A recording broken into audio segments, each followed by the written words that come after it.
Look at this incredible video of a twister that touched down in the Midwest this weekend. Many thought it was AI, but it's real and being called the strangest tornado ever. It was so dramatic, one guy even used it as a backdrop to pop the question to his girlfriend. It's a tornado unlike anything you've ever seen. Wow!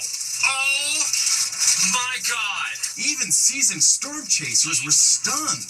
What in the heck? Strangest tornado of all time is how one meteorologist described it. I've never seen a tornado go from what we call a stovepipe phase to a really thin cylinder rope and then start to what we've been referring to as dance across the field as the vortex kind of just wobbled back and forth, almost like a snake in the sky. It happened in South Dakota. Some thought the twister looked so unreal it was generated by AI.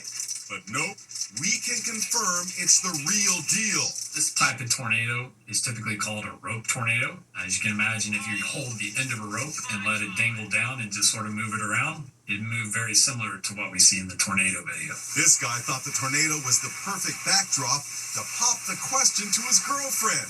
It makes sense because Bryce Shelton and Paige Verdomus are both storm chasers. We turn now to a breaking story. Bombshell news in the Idaho student murders case. Suspect Brian Koberger has reportedly accepted a deal to plead guilty to killing the 4 college roommates. In doing so, he avoids a potential death penalty verdict and instead will spend the rest of his life in prison. The shocking turn comes as the young college student who found the slain roommates is speaking out for the first time, along with his girlfriend. I don't think anyone expects anything like that ever in their life to happen. Hunter Johnson and Emily Allant say they received a call from Dylan Mortensen, a roommate who also lived in the house, asking them to come over to check on things. They had no clue of the horrific scene awaiting them. Hunter stepped inside and found the bodies of Xander Kernodle and Ethan Chapin in the second-floor bedroom. He called 911. Is she breathing? No. Surviving roommate Dylan Mortensen is also on the 911 call. They just have to in our house. We don't know what. She's not well. What's wrong? She's not waking up. Hunter Johnson says his girlfriend Emily was right behind him when he discovered the bodies. He told her, "Get out, get out, get out," because he didn't want her to see the grisly scene. We watched the ambulance come and we watched them immediately leave. So I think that was a hard part for sure. That second you realize there's no one to be saved. Right. Speaking exclusively to GMA, they say in the 7 weeks it took police to arrest suspect Brian Koberger, internet sleuths tried to wrongly pin the murders on them. Lots of threats, people saying I should confess to murdering them. I felt like I was less than a person. Hunter and Emily also appear in One Night in Idaho, The College Murders, a documentary which streams next month on Amazon Prime. And they're featured in the new issue of People magazine, which hits newsstands nationwide Friday. Senior crime reporter Patrick Rogers spoke to the couple. Hunter and Emily say their innocence was taken that day. Are they still shaken? They were seniors in college. They were part of this big friend group. They like people of that age, they didn't really have much of a care in the world. They described that their youth ended that day. See more exclusive content from People's cover story on the People app. Now with Brian Koberger's reported plea deal, the victims' friends and families will be spared a long, painful trial. But the family of Kaylee Gonsalves is already denouncing the plea bargain, saying they are beyond furious. We're learning new details about the sniper who cops say ambushed and killed 2 firefighters after deliberately setting a brush fire. He was later found dead at the scene. When he recently turned 20, his mom posted a loving tribute saying how proud she was of her son. But according to authorities, his final moments were filled with acts of violence. Les Trent reports. He's the baby-faced sniper who police say ambushed 2 firefighters on this picturesque mountaintop in Idaho. 20-year-old Wes Rowley's body was found by cops. This photo shows him wearing a t-shirt with a logo of a controversial Norwegian heavy metal band. This video shows Rowley making a reckless cliff dive in Hawaii last December.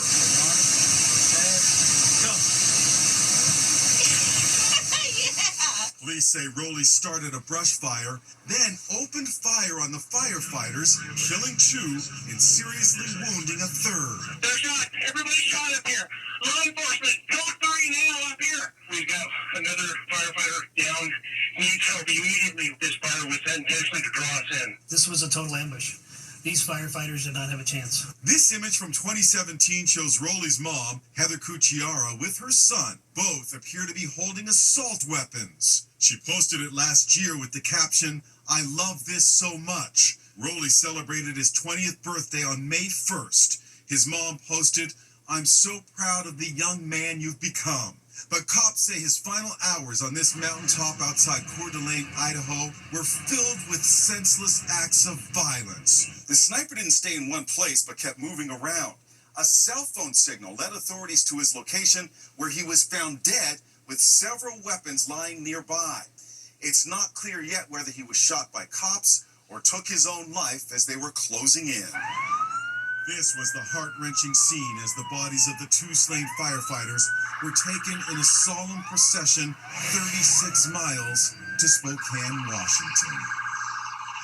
Internet sleuths are pointing out the ambush occurred 24 years to the day that local firefighters burned down a nearby compound once owned by the notorious Aryan Nations group during the fire training exercise. You may have seen that drum. You know the classic song Pennies from Heaven? Well, this is more like cash from heaven. We've got the story of why all this money was just dropped from a chopper. It's raining money.